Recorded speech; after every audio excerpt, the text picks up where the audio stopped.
Welcome back. In this video, I want to discuss the child rearing provision and how it can be used to help anyone that stayed home for any given length of time with children when they were young. The child rearing provision, or the CRP, is a provision intended to help a primary caregiver to a child increase their CPP payments. If you've watched my previous videos on the CPP, you will know that the more money you put into the CPP for a longer amount of time, then the more money you'll get back from the CPP when you retire. This was pretty unfair to anyone that stayed at home raising a child, as you would get no income during those years, and that would hurt your CPP income when you retire. In Canada, we get 1 or 1.5 years, depending on the option you choose, of parental leave to take care of a child. And if you don't have any income during that time frame, then you would have zero contributions into the CPP. And that would affect your CPP payments later on, and it would reduce. And in the 1970s, they introduced the CRP to help deal with this issue.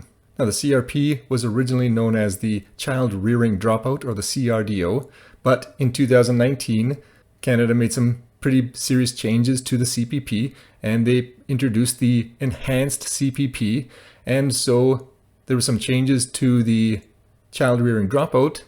They changed the name to child rearing provisions because now there's actually a child rearing drop in as well. So there's a child rearing dropout and a child rearing drop in, and those two pieces are known as the child rearing provisions. Now, to qualify for the CRP, you must have had a child born after December 31st, 1958. You or your spouse or common law partner must have collected either the family allowance, if you had a child before 1993, or the CCB, the Canada Child Benefit, if your child was born after 1993. Even if you didn't collect any CCB, maybe your income was too high or something like that, as long as you were qualified for the CCB, that's going to count. And the third thing to qualify for the CRP is that you had to have little or no income during a child's first 7 years. And again, these three criteria need to be met for the primary caregiver. Now, how does the CRP help you with your CPP payments later on? When the government calculates your CPP payments when you retire, you are able to drop out your lowest 17%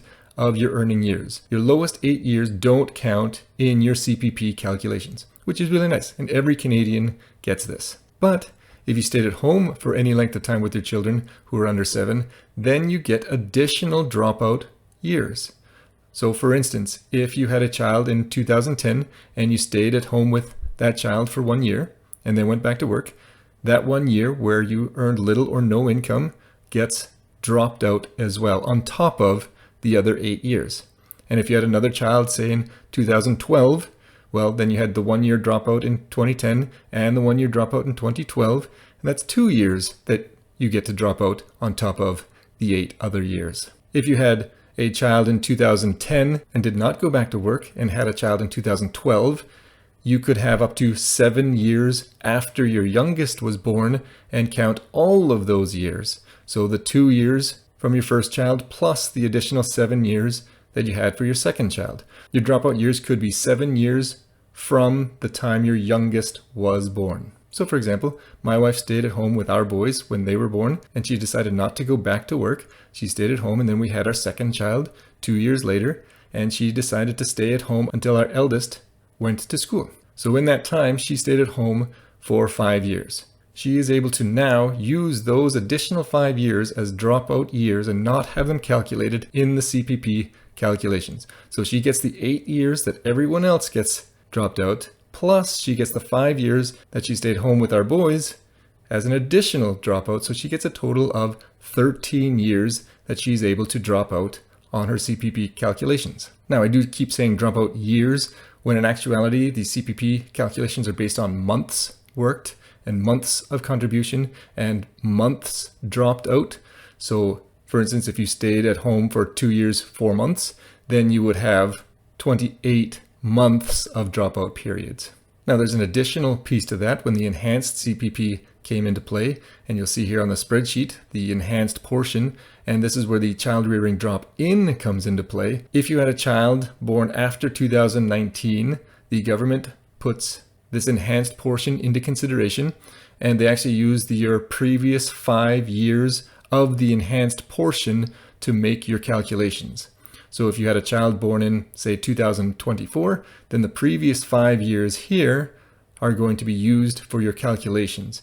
And if you were able to max out the enhanced portion, then you get the full drop-in portion. So let's actually have a look at an example of how this all benefits you. So again, I'm going to use PWL's CPP calculator here. It's nice and friendly, easy to use, so I'm just going to use it. And here I have an example of someone born January 1st, 1980, so their age is 45 years old. I just have them retiring when they turn 62 on their birthday, January 1st. In the future earnings section, I basically just made up some numbers, some $65,000, didn't get a raise for a while, then some $70,000 and retired using the $70,000.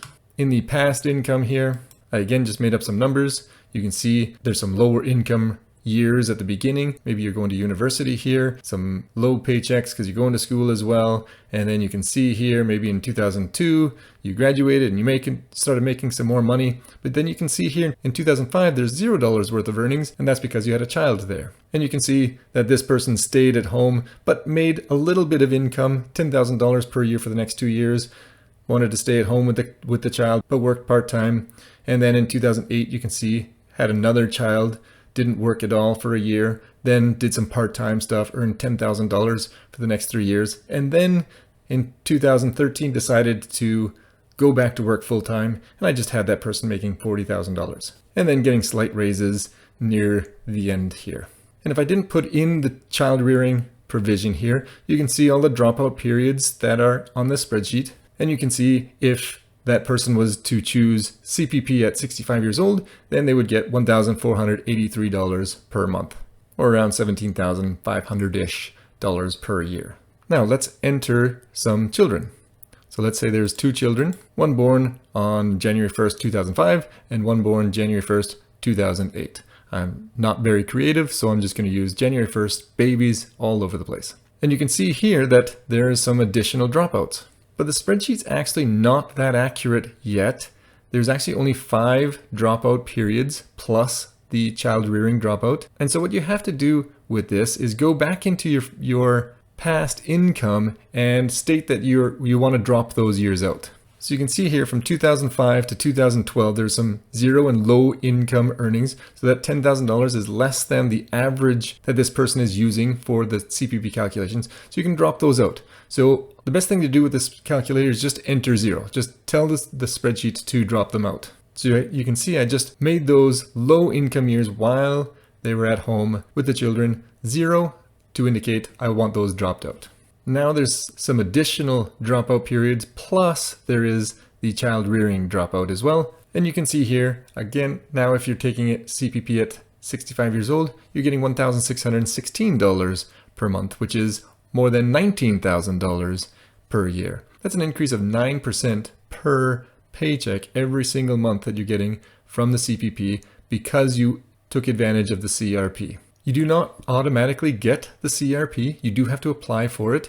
You can apply for the CRP at the exact same time you apply for your CPP. And here is an example of the sheet of the form that you will be filling out. You can see here on this page, you'll have to enter information about yourself and then some information about your child, what year they're born, the social insurance number, and all that sort of stuff. And you can just go through that, fill it out, submit it with the CPP, and they'll review it and let you know whether you qualify for the CRP. One other thing to note is that if you are currently collecting CPP and you did not know about the CRP, then you can go back, you can send in your CRP, and they will automatically reimburse you for any missed payments you have which you qualify for, and they'll give you a lump sum payment for anything that you did miss. So I hope this video has shown you the advantages of the CRP, how it can benefit you when it comes to retirement, and why you should be taking advantage of it. And if you've enjoyed this video and would like to stay informed of some of my other ones, please subscribe below and have a wonderful day.